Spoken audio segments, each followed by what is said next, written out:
Buenas tardes, mi nombre es Daniel Ramírez Campos, soy maestro en psicoterapia. Yo estudié la licenciatura en la Facultad de Psicología de la UNAM y bueno, desde hace unos 25 años me dedico a trabajar temas ligados a los derechos humanos, al género, a prevenir y atender la violencia en contra de las mujeres y trabajar con hombres que ejercen violencia masculina en el hogar.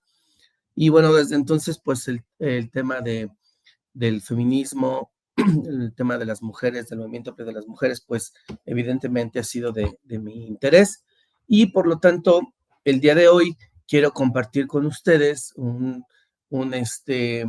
pues información básica. Yo le digo que es este feminismo para principiantes. Sé que mucha gente ha trabajado justamente digamos, en esta concepción de feminismo para principiantes, pero pues además ahora contamos con la idea que sanamente se les ocurrió aquí en la Unidad de Cultura de Paz, Igualdad y Equidad de Género, que pues fuera un hombre, ¿no? Quien hablara un poco sobre este acercamiento. Para mí es un acercamiento conceptual, no pretendo dictar cátedra de ninguna manera, ni cercanamente, ni generar alguna situación de, de experto académico en el tema, pero sí como de una persona que por años ha trabajado inmerso en los temas de la teoría, de las teorías de género y particularmente de la perspectiva de género, que bueno, ya veremos cómo se aterriza todo esto a través del feminismo.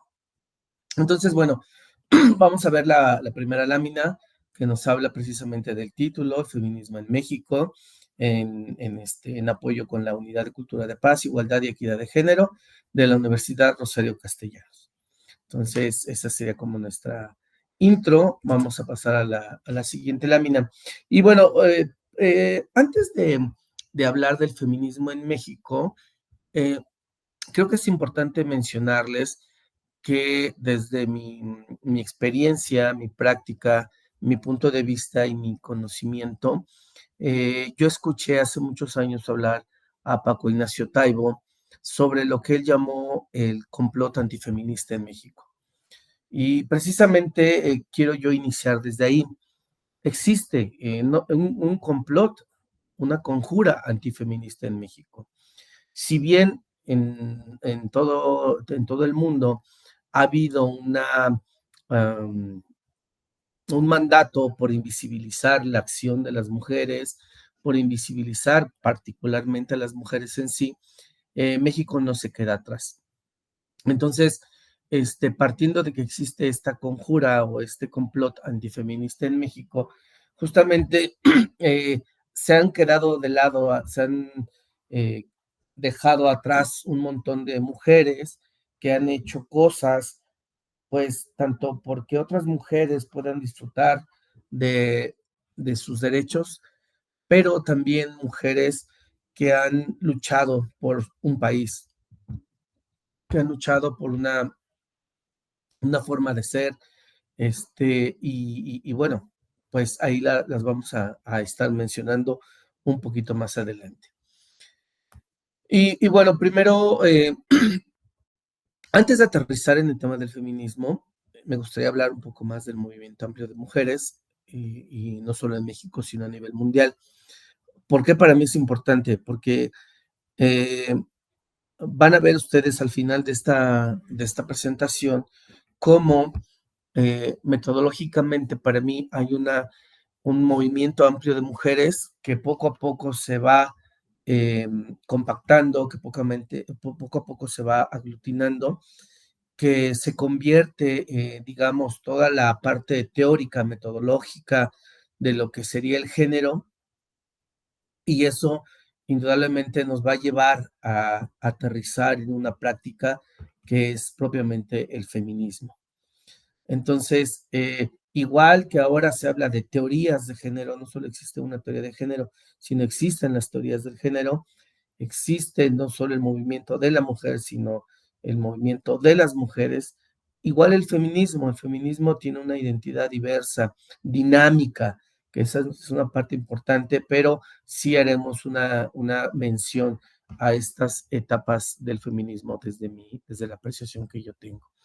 Entonces, quiero hablar primero un periodo, bueno, de periodos históricos, particularmente en este momento, del periodo de la Ilustración y la Revolución Liberal. Estamos hablando del siglo XVII y siglo XVIII, en donde teníamos precisamente en boga autores de las ciencias humanas como John Locke, a Rousseau, a Condorcet, y en esos momentos se discutía en los espacios académicos y sociales sobre el tema de la inferioridad femenina, ¿no? Como una parte que se tenía que combatir dándole educación a las mujeres. Y decíamos, bueno, pues ¿dónde están las mujeres? ¿No? Bueno, pues las mujeres estaban presentes, levantando la mano, luchando por sus derechos.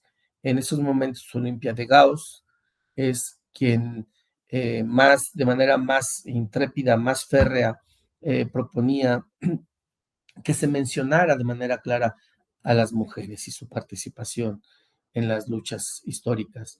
Y bueno, no la dejaron, ¿no? Entonces, bueno, la petición en estos momentos era ciudadanas de plenos derechos, porque a pesar de que no les permitían como compartir los escritos y los espacios, eh, digamos, ya ganados, y que solo ocupaban los hombres, bueno, ellas no se detuvieron, continuaron con esta lucha de emancipación de las mujeres y esto, digamos, en esta época de la Revolución Liberal, existe un logro en donde las mujeres empiezan a participar en las revoluciones políticas, ¿no? La presencia de las mujeres se hace cotidiana en estas revoluciones políticas. Entonces, pasamos después a la formulación del pensamiento clásico, estamos en el pensamiento clásico del siglo XIX, en donde, bueno, pues ya surgen autores hombres que son más identificados, como Comte, Saint-Simon, Marx, Engels, John Stuart Mill, y precisamente ahí empiezan a hablar el papel de la mujer subordinada y cuál es, digamos, la importancia del papel de la mujer como factor de estabilidad social dentro de la familia.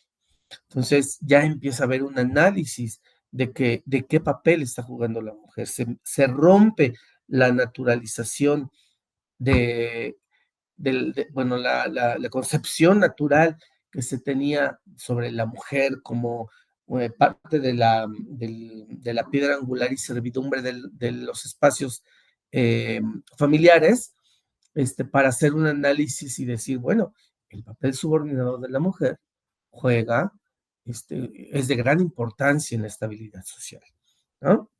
¿Por qué? Pues porque teníamos mujeres rebeldes, teníamos mujeres combatientes, teníamos a mujeres guerreras, pues entonces era más difícil que la estabilidad social a través de la familia se mantuviera. Surgen autoras feministas como Flora Tristán, Harriet Taylor, y ellas empiezan a hablar del derecho de las mujeres al trabajo y a la educación. Entonces, ¿cómo se plantea esta, digamos, cierta ganancia en este periodo histórico? Pues las mujeres empiezan a participar en los movimientos obreros y procesos políticos, ¿no? Empieza a haber otro tipo de ganancias, empieza a haber otro tipo de condiciones en las que las propias mujeres se desenvuelven. Ujú. Entonces, posteriormente, eh, nos encontramos el sufragismo y las ciencias sociales. Aquí ya estamos adentrándonos al siglo XX, a los 1900. Entonces, surge, entre otros autores, pues Weber y Freud viene a romper también con un paradigma enorme porque empieza a hablar por primera vez de la sexualidad femenina. Claro, las mujeres ya tenían en cuenta su sexualidad, valga decir, pues, o sea, no es que los hombres vinieran a descubrir el tema de la sexualidad femenina, sino que más bien lo ponen en boga, o sea, es así como las mujeres decían, ya sabemos, aquí estamos, pero evidentemente los hombres no se habían tomado la molestia de hacer estos análisis y hablar de estos temas a profundidad, ¿no? Bueno, también porque estaban enmarcados ahí como temas tabú, perdón. Porque entonces Otras autoras también ya hablaban de modificaciones en la sexualidad femenina, ¿no? Bueno, regresando un poquito, Olimpia de Gauss hablaba sobre la igualdad entre hombres y mujeres. Este, eh,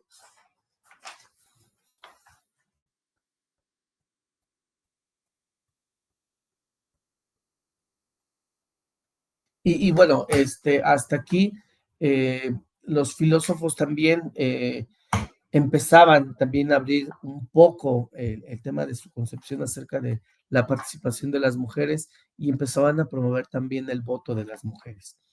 En esta parte, pues también nos muestran cómo las mujeres también ganan esa parte del sufragismo. Las mujeres ganan el derecho al voto, luchan por el derecho al voto y lo ganan. También empiezan a tener mayor participación en el pacifismo y en los movimientos obreros. Ujú. Entonces, en esta época precisamente surgen este, reflexiones muy profundas sobre el papel de la mujer en la sociedad.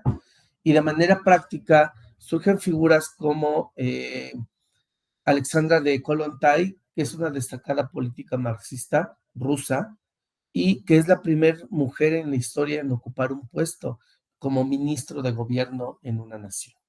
Entonces, como podemos ver, empieza a haber toda una modificación de ideas a nivel mundial, ¿no? Acerca de la participación de la mujer. Y bueno, pasamos a otra lámina también, ¿no? Eh, Vamos a hablar sobre la fase clásica de reflexión del feminismo y dónde estaba el feminismo en México. Ahorita hacemos el repaso, ahorita hacemos el recuento. Surgen autores de las ciencias humanas como Levi Strauss. Hablan sobre los roles sexuales, cuestionan los roles sexuales establecidos hasta ese momento. Surgen figuras como Simone de Beauvoir y también como Betty Friedan. Entonces, Simone de Beauvoir es la fundadora de un feminismo más contemporáneo, ¿no? Es una filósofa existencialista. Y entonces ella habla de su concepción como un ser humano libre y dador de sentido. Entonces ella construye un marco propicio para la teoría de la emancipación de las mujeres. Uh-huh. Aquí las mujeres ya están participando de lleno en la política, y no solo en la política, sino también en los partidos políticos de entonces. Uh-huh. Entonces venimos hablando sobre las reflexiones sobre el nuevo feminismo. Ya surgen autores como Foucault, hablando de sexualidad, hablando de poder, pero también hablando de biología y hablando de instintos. Las autoras feministas que toman aquí eh, importancia son Kate Miller, Firestone y Sheila Rowbotham. Me cuesta trabajo la pronunciación. Rowbotham. Y hablan de política sexual y también de teoría del patriarcado. Estas Justamente esta propuesta literaria sobre política sexual este, promueve precisamente lo que nos vamos a conocer como el movimiento de liberación de la mujer. Y empieza la evolución del movimiento a ser un feminismo más de masas. Aquí creo que vale la pena que haga una pequeña pausa para presentar a otra, digamos, otra reflexión sobre el tema del feminismo, ¿no?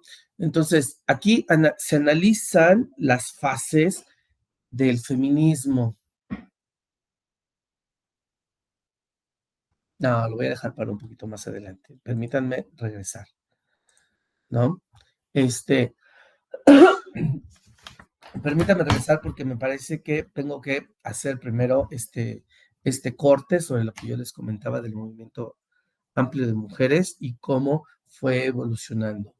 Entonces, aquí vamos a encontrar en el siguiente periodo, cuando se empieza a hablar de la teoría de géneros, ¿no? O de la teoría de género en los años 80, cómo no solo se quedó en una parte activista de las mujeres en su lucha por conseguir eh, ser ciudadanas de primer orden, ser ciudadanas, que se quitara el mote de ciudadanas de segunda clase. No solo lograron el voto para ellas, o sea, ejercer el voto y ganar el voto para ellas, no solo fue una lucha por la emancipación de sus cuerpos y modificaciones en las ideas y concepciones sobre la sexualidad de las mujeres, en fin, no solo fue una acción, sino que además esto lo fueron cristalizando a través de decenas, cientos, miles de escritos que todas ellas iban aportando a lo largo del desarrollo de esos movimientos sociales. Entonces, toda esta aportación teórica, metodológica,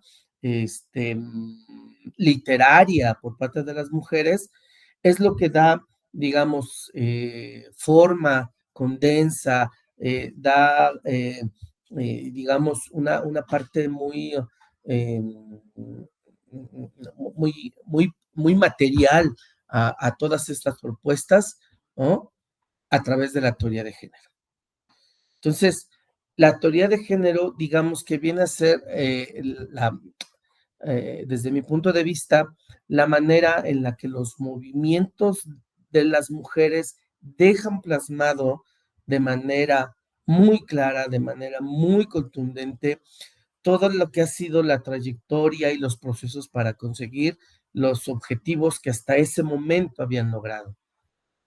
Entonces, aquí ya surgen feministas como Nancy Chodorow y también como Rubin, y empiezan a hablar del feminismo, de la diferencia, y ya tienen esta idea más sobre la teoría de género.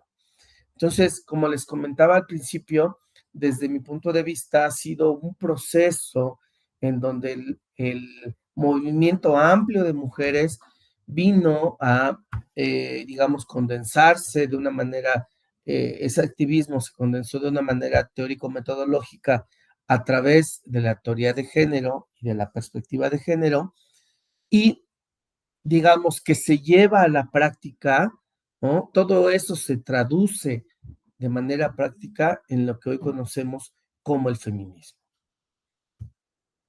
Y precisamente esta parte del feminismo, ¿no? Como lo vamos a ver en otra lámina, precisamente tiene que ver con lo que ya les comentaba. Entonces, académicamente, ¿no? Autoras como Marta Guadalupe Díaz López hablan de 4 momentos de bueno, Marta Guadalupe Díaz López habla de, de una charla de la doctora, eh, perdón, Patricia Rodríguez López, en donde precisamente se menciona como, como una idea de que han existido 4 olas del feminismo, ¿no? La primera ola del feminismo se da durante la Revolución Francesa. Se describe la desigualdad, pero en ese momento todavía no se transforma, porque todavía no estaba masificado el tema del feminismo, ¿no? Apenas había unos vestigios ahí de acción, aunque había mucha participación por parte de las feministas, todavía no se cristalizaba de manera muy clara. Pero surge la segunda ola, que precisamente era parte de lo que hablaba en las láminas anteriores, también conocida como el sufragismo. Este sufragismo tiene lugar en el siglo XIX y se da una conciencia más colectiva, ¿no? Ya se obtienen más triunfos y además, bueno, pues de la ganancia por el acceso al voto, también se empieza a hablar del trabajo remunerado para las mujeres. Si se dan cuenta, aquí empieza ya a haber términos como igualdad y entonces, bueno, pues esta sería como la segunda ola del feminismo. Pero también hay que reconocer que, como todo movimiento, pues tiene crisis. Y surge aquí, en este momento, una crisis de identidad, sobre todo con las feministas de Norteamérica y de América Latina. Empiezan entonces a hablar del feminismo, de la diferencia, particularmente, es como se los había comentado. Entonces, la tercera ola del feminismo, que es, digamos, propone la integración de las mujeres, pero, eh, digamos, entendiendo que no todas las mujeres son iguales, entendiendo que no todas las mujeres eh, tienen las mismas características y las mismas necesidades. La tercera ola del feminismo entra en crisis por su diversidad. Entonces, al masificarse el movimiento feminista, evidentemente entran otras formas de pensar, otros modos de hacer las cosas, otras interpretaciones sobre los paradigmas de la vida, sobre el mismo paradigma del feminismo, y entonces el feminismo enfrenta esta crisis reinventándose, volviéndose más diverso y también incluyente. Evidentemente las crisis siempre llevan a crecer y la evolución del movimiento feminista en todos lados, ¿no? También tuvo su crecimiento. Y finalmente tenemos a la cuarta ola del feminismo, en donde, bueno, aquí también se masifica todavía más que en la tercera ola y además se crea la interseccionalidad. Esa interseccionalidad donde además se habla de otros tipos de mujeres, participan otros tipos de mujeres. Las mujeres afro levantan la voz, las mujeres eh, indígenas levantan la voz y empiezan a plasmar que existe una gran diversidad de feminismos, como decíamos, con diferentes necesidades y diferentes propuestas. El ciberactivismo también se vuelve fundamental en esta cuarta ola del feminismo, ¿no? Y aquí la lucha se hace más intensa, mucho más intensa, porque además las mujeres ya no solo quieren ser escuchadas, quieren ser vistas, y si no son vistas, quieren llamar la atención de manera fuerte y penetrante, y nos encontramos en esta cuarta ola del feminismo, eh, de alguna manera, eh, para algunos radical, porque digamos, se vuelve iconoclasta, ¿no? Rompen con los monumentos, pintan los monumentos, atacan a las instituciones, pintarrajean todo aquello que huela a institución patriarcal, ¿no? Que son casi todas. Y entonces esta propuesta o interjuego de feministas de la cuarta ola, pues no solo quieren igualdad, no solo quieren salario digno, no solo quieren este, ser atendidas en todas sus demandas, sino que esto sea real. No quieren esperar a que mañana se cumplan sus propuestas, no esperan a que mañana a alguien se le ocurra precisamente atender sus demandas. Quieren que los cambios sean ya, quieren que los cambios sean ahora. Y decía yo, por lo tanto, bueno, pues asumen una postura eh, muy firme, ¿no? Aunque para algunas personas esta postura pueda ser quizá rígida, dura, incluso algunos la tachan de violenta. Yo no tacharía de violenta esta manifestación, pero bueno, sí es real que es una postura muchísimo más, digamos, firme en la solicitud bueno, en sus demandas, ¿no? En sus demandas precisamente. Entonces, y en todo esto, ¿dónde está el movimiento feminista en México? Eso es algo que vamos a analizar a continuación. Eh, Aquí voy a retomar lo que ya les comentaba. Este asunto de la, mm, de la conjura antifeminista en México. Y voy a citar lo que Paco Ignacio Taibo comenta, en donde desde un principio, este, para los investigadores no existen las mujeres. Y por ejemplo, los primeros vestigios antropológicos que surgen en México tienen una negación femenina. Paco Ignacio Taibo dice que lo que nosotros conocemos de manera, digamos, oficial como el hombre de Tepexpan no es tal, porque el esqueleto prehistórico encontrado en la comunidad de Tepexpan, en el Estado de México, y que enmarca un gran hito en la evolución del ser humano, de las personas, no es un hombre, sino es una mujer. Ese cuerpo, esos restos que encuentran y que marcan ahí los eslabones que tiene nuestra transición, pues no son de un hombre, sino de una mujer. Y entonces desde ahí Paco Ignacio Taibo menciona esta negación de lo femenino, porque no existe tal hombre de Tepexpan, es una mujer de Tepexpan. Y como eso, bueno, pues existen una serie de elementos al respecto. ¿Qué pasaba en México mientras se hacía todas estas propuestas teórico-metodológico? Además, bueno, pues surge en México la figura en el siglo XVII, ya en la época colonial, eh, en la Nueva España, Juana de Asbaje. Juana de Asbaje como una férrea defensora de su género. Entonces, todos sabemos la importancia que Sor Juana Inés de la Cruz, por el cual es más conocida esta Juana de Asbaje, pues representa primero para las letras mexicanas, pero en segundo también para la lucha de las mujeres por hacerse visibles.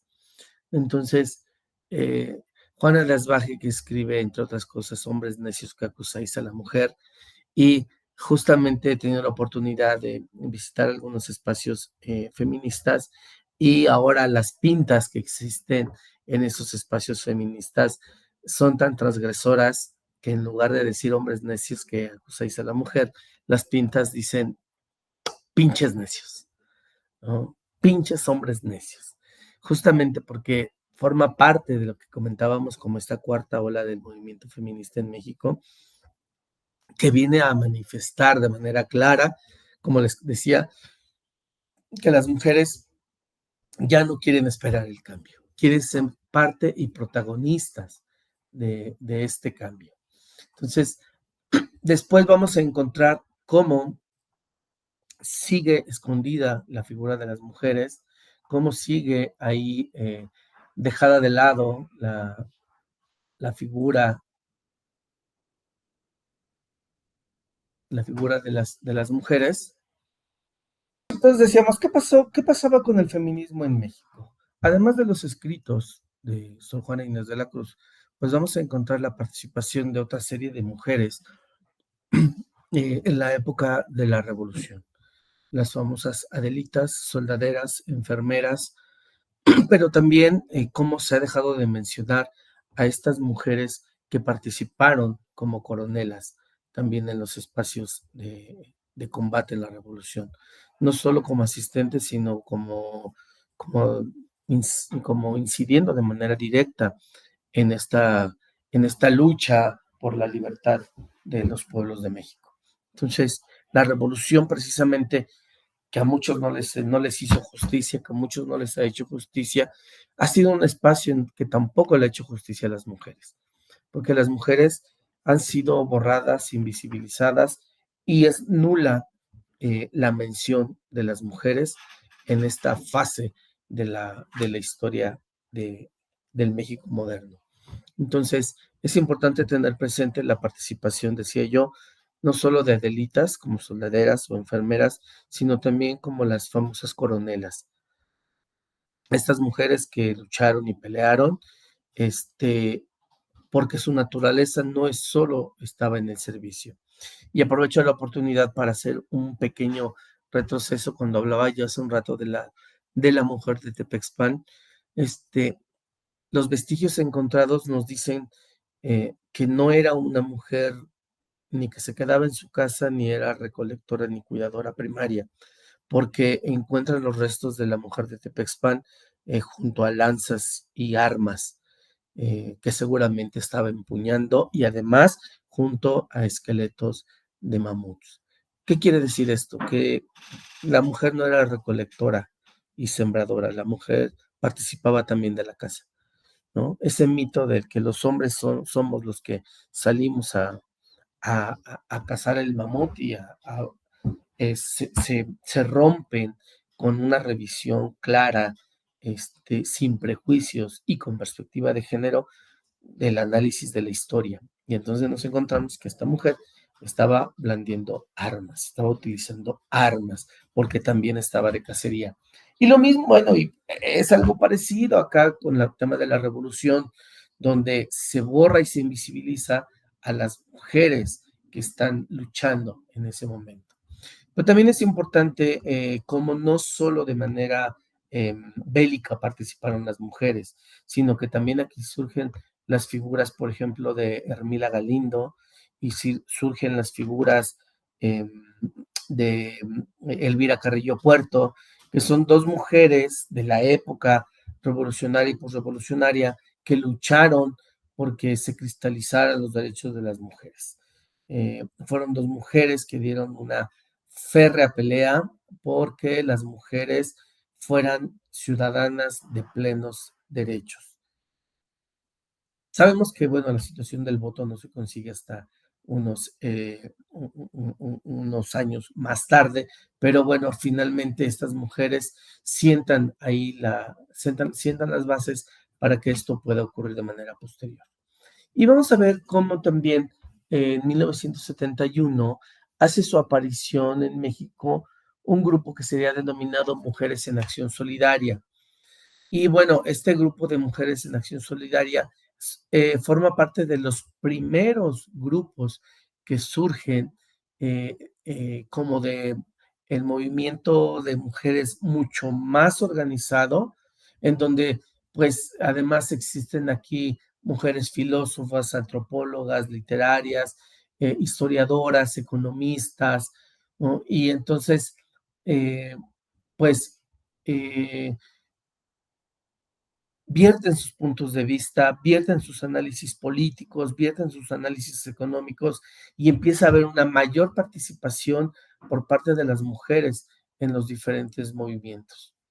Entonces, en esta época de los 70, no quiero dejar de mencionar a un grupo, bueno, sí, a un grupo, por decirlo de alguna manera, que surge a finales de los 70 y quiero mencionarlo porque además surge en la UNAM y además surge en la Facultad bueno, en la Facultad de Psicología, aunque son mujeres de distintas facultades, de distintas licenciaturas, y me refiero en estos momentos al Grupo Autónomo de Mujeres Universitarias, que se da a conocer el 19 de febrero de 1979 y crea un poderoso movimiento de mujeres, específicamente en la universidad, con una conciencia clara sobre las feministas, pero las feministas universitarias.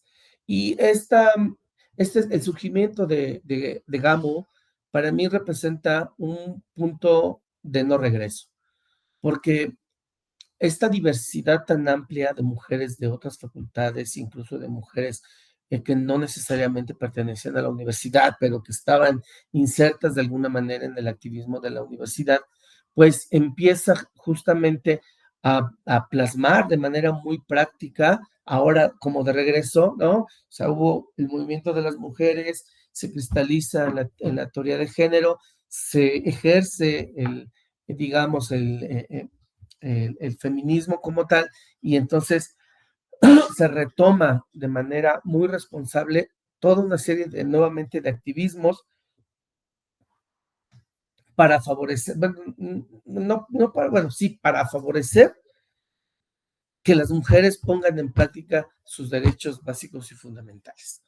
Entonces, eh, tengo la experiencia y la fortuna de conocer algunas de las mujeres de, de GAMU, ¿no? De estas mujeres que a finales de los 70 estaban conformando este grupo, como Norma Banda, como Carmen Espinosa, como Leticia Morúa, bueno, sin demeritar a las otras que también conozco, y justamente la maravilla de estas mujeres es cómo vivieron ellas ese feminismo. Y sería bien interesante que en un futuro muy próximo pudiéramos contactarlas y platicar con ellas, precisamente, y les voy a decir por qué es tan importante este contacto. Yo con todo gusto hago esta presentación o este acercamiento al mundo del feminismo, pero como pueden ustedes darse cuenta, a pesar de trabajar durante muchos años este tema, es un tema que si bien no me es ajeno, no me cruza necesariamente, no me cruza del todo, porque el feminismo también es una vivencia, porque el feminismo también es una forma de ser, porque el feminismo también cruza los cuerpos, cruza los cerebros, porque cruza toda una línea de concepciones teórico-metodológicas y personales. Entonces, cuando yo escucho o he escuchado, tengo la oportunidad de escuchar a las feministas y su vivencia sobre el feminismo, es como ver fluir el agua de un río.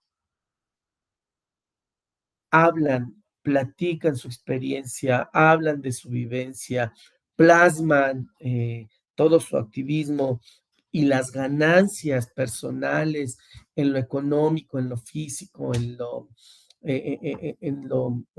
la salud mental de una manera impactante, ¿no? Y entonces escuchar a estas mujeres feministas se vuelve eh, como una sensación de transcurrir con ellas en el tiempo, como navegar con ellas sobre esas aguas turbias. Y el flujo de la información es de una manera, digamos, por decirlo menos, amable. La información fluye, sus aportaciones caen, sus reflexiones llegan. Entonces, se vuelve, por supuesto, una parte fundamental del discurso sobre el feminismo en México. Entonces, digamos, no quiero dejar de mencionar a los grupos surgidos en México entre los 70 y los 80, porque sería injusto para las compañeras, pero, por ejemplo, surgió CAMBAG, que era el Centro de Apoyo a Mujeres Violadas, surgió también el Centro de Apoyo a Mujeres Violadas y Golpeadas, el Centro de Documentación de la Mujer Mexicana, aquí en el entonces DF, ahora Ciudad de México. Surgió también el Centro de Intercambio y Desarrollo Humano en América Latina, conocido como CIDAL, en 1969, y que junto con eh, APIS, Acción Popular de Integración Social, ahora APIS, Fundación para la Equidad o Fundación Norma Banda, pues es de las instituciones, que fue creada en 1981, pues es de las instancias con más años, por no decir las más viejas, que persisten justamente como parte y resultado de este movimiento feminista.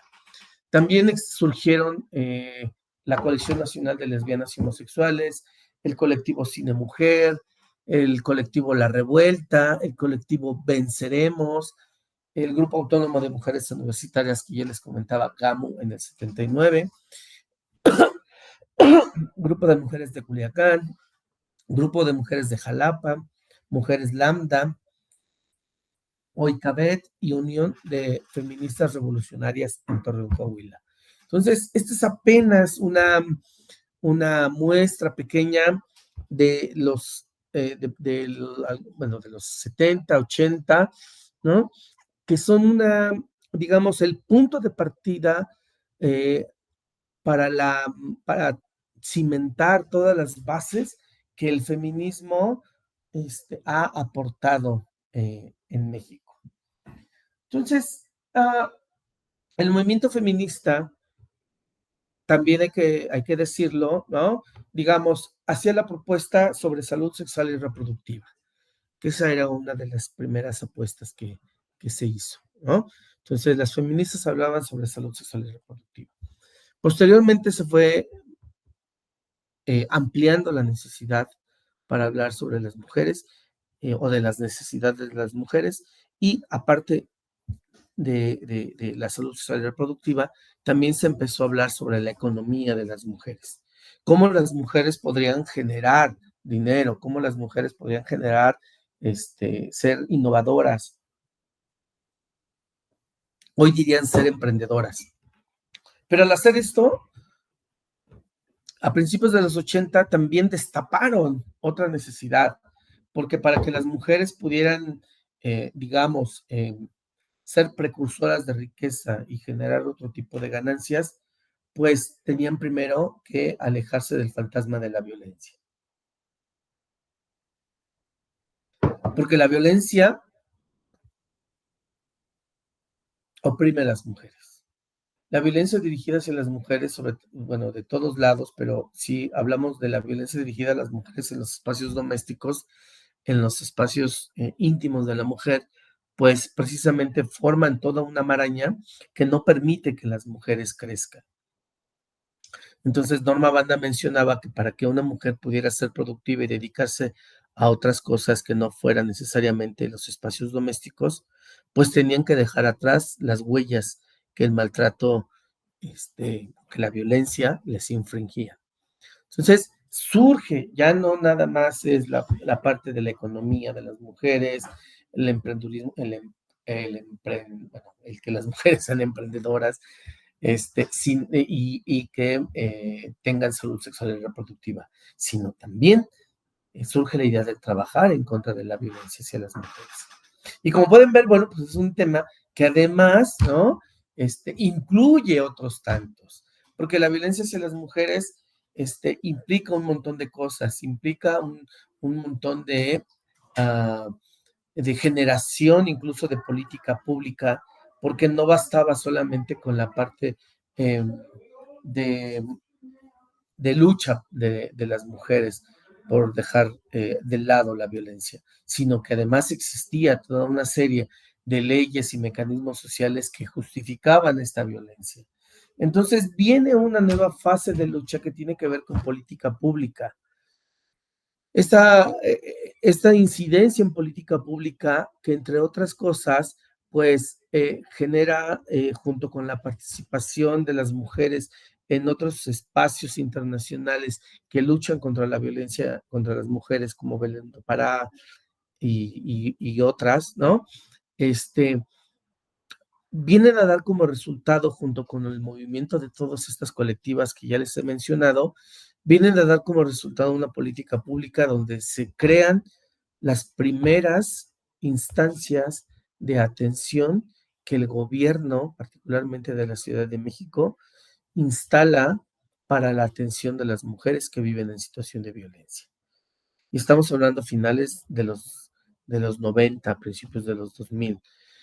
Hasta este entonces, ¿no? Hasta este nuevo milenio es que el gobierno empieza a voltear a ver la necesidad de atender a las mujeres en la parte más, digamos, más cercana a ellas, de vivencia, su parte más íntima, dañada, que tiene que ver con la violencia hacia las mujeres.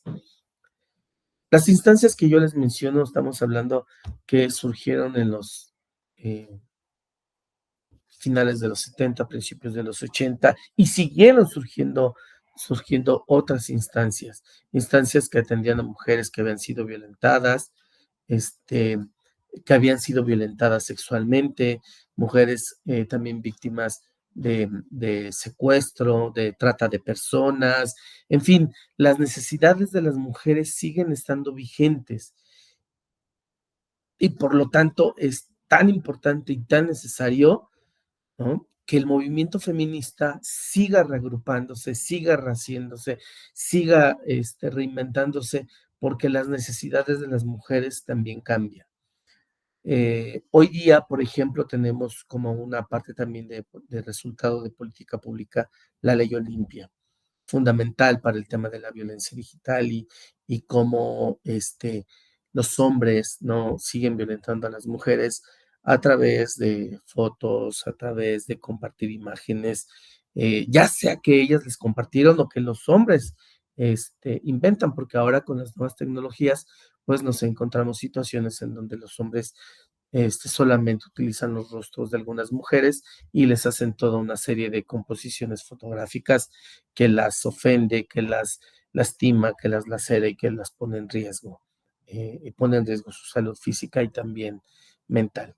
Entonces, como podemos ver, justamente, digamos, las condiciones y necesidades de las mujeres han ido cambiando y por lo tanto el feminismo también ha ido modificándose.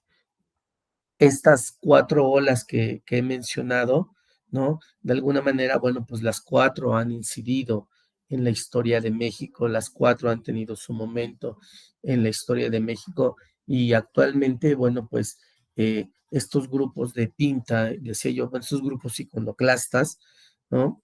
Pues están jugando un papel muy importante, pero quizás valdría mucho la pena entender qué nos quieren decir, a qué nos quieren invitar, qué es lo que está faltando en esta búsqueda de igualdad entre hombres y mujeres o en esta búsqueda de reconocimiento por parte de las mujeres para dejar de ser objetos de violencia.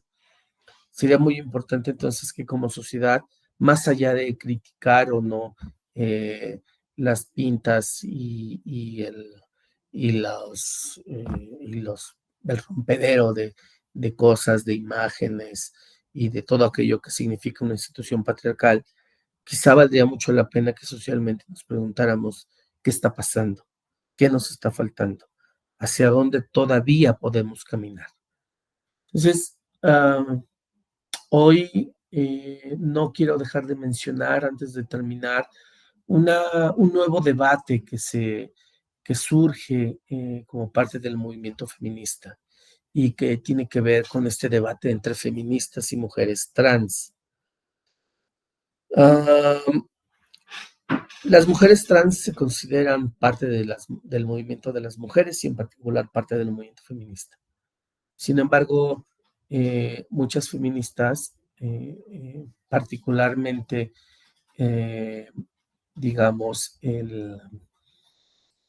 déjenme encontrar el nombre, se me borró un poquito, déjenme ver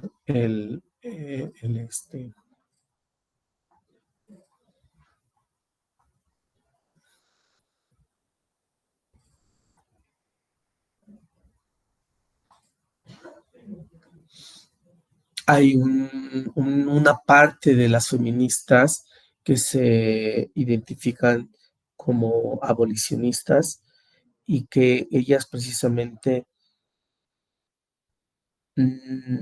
digamos, no miran como parte del movimiento feminista a las mujeres trans.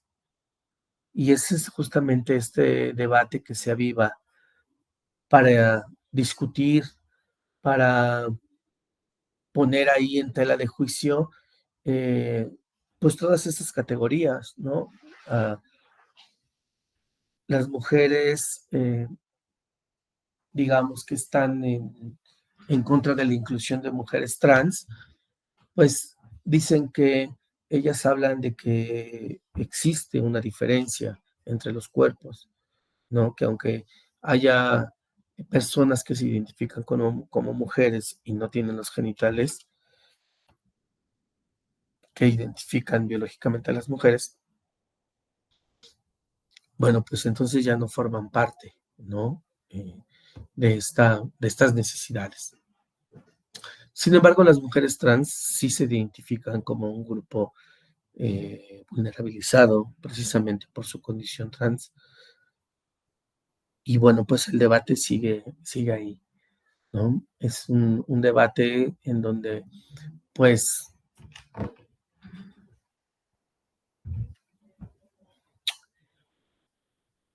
quizá tengamos que ver cómo evoluciona, tenemos que estar eh, quizá con una postura muy crítica frente a las feministas abolicionistas, pero quizá también frente a las mujeres trans, porque cada una hace aportaciones desde distintos lugares sobre el por qué es tan importante lo que cada una postura, ¿no?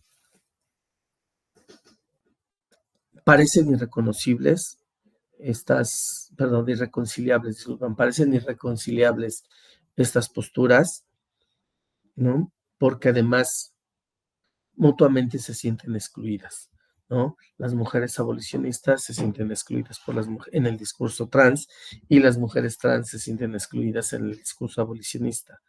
Entonces, eh, quizá habría que hacer ese análisis, cómo las mujeres trans pueden también estar teniendo un discurso que, que emblemáticamente puede ser un discurso con una raíz eh, pues clásica masculinista, clásica machista, ¿no?